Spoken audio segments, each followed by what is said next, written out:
आज का पहला पाठ नबी ईसायास का ग्रंथ अध्याय 35 पद संख्या 1 से 10।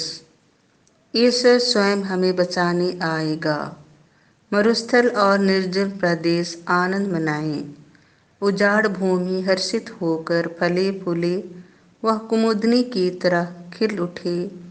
वह उल्लास और आनंद के गीत गाएं। उसे लिबानोन का गौरव दिया गया है, कारमेल तथा शरोन की शोभा। लोग प्रभु की महिमा तथा हमारे ईश्वर के प्रताप के दर्शन करेंगे। थके मांदे हाथों को शक्ति दो, निर्बल पैरों को सुदृढ़ बना दो। घबराए हुए लोगों से कहो, ढाढ़स रखो, डरो मत। देखो, तुम्हारा ईश्वर आ रहा है। वह बदला चुकाने आता है, वह प्रतिशोध लेने आता है। वह स्वयं तुम्हें बचाने आ रहा है। तब अंधों की आंखें देखने और बहरों के कान सुनने लगेंगे। लंगड़ा हरिण की तरह छलांग भरेगा और गूंगे की जीभ आनंद का गीत गाएगी। मरुस्थल में जल की धाराएं फूट निकलेंगी। रेतीले मैदानों में नदियां बह जाएंगी। सूखी भूमि झील बन जाएगी और प्यासी धरती में झरने निकलेंगे। जहाँ पहले सियारों की मांद थी, वहाँ सरकंडे और पेट उपजेंगे। वहाँ एक राजमार्ग बिछा दिया जाएगा, जो पवित्र मार्ग कहलाएगा। कोई भी पापी उस पर नहीं चलेगा। यह सियोन के लौटने का मार्ग है। नास्तिक भूल कर भी उस पर पैर नहीं रखेंगे।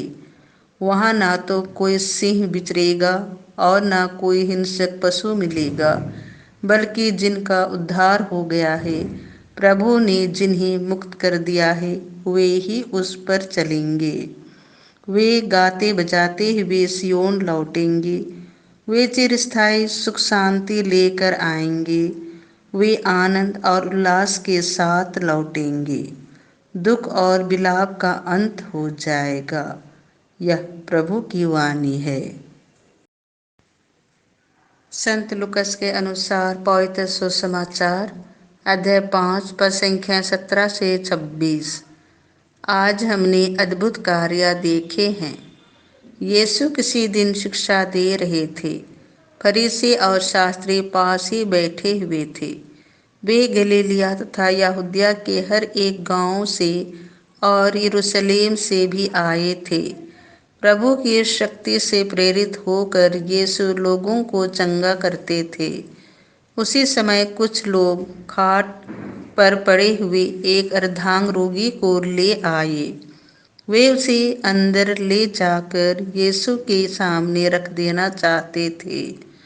भीड़ के कारण अर्धांग रोगी को भीतर ले जाने का कोई उपाय न देखकर वे छत पर चढ़ गए और उन्होंने कपड़े हटाकर खाट के साथ अर्धांग रोगी को लोगों के बीच में यीशु के सामने उतार दिया।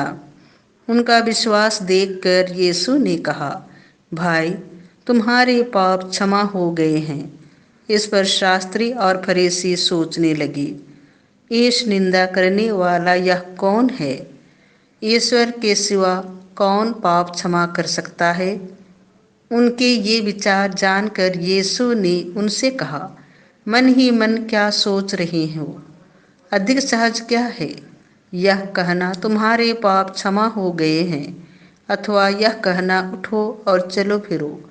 परंतु इसलिए कि तुम लोग यह जान लो कि मानव पुत्र को पृथ्वी पर पाप क्षमा करने का अधिकार है। मैं तुमसे कहता हूँ, उठो और अपनी खाट उठाकर घर जाओ। उसी क्षण वह सबों के सामने उठ खड़ा हुआ और अपनी खाट उठाकर ईश्वर की स्तुति करते हुए अपने घर चला गया। सबके सब विस्मित होकर ईश्वर की स्तुति करने लगे। उन पर भय छा गया और वे कहने लगे, आज हमने अद्भुत कार्य देखे हैं। यह प्रभु का सुसमाचार है।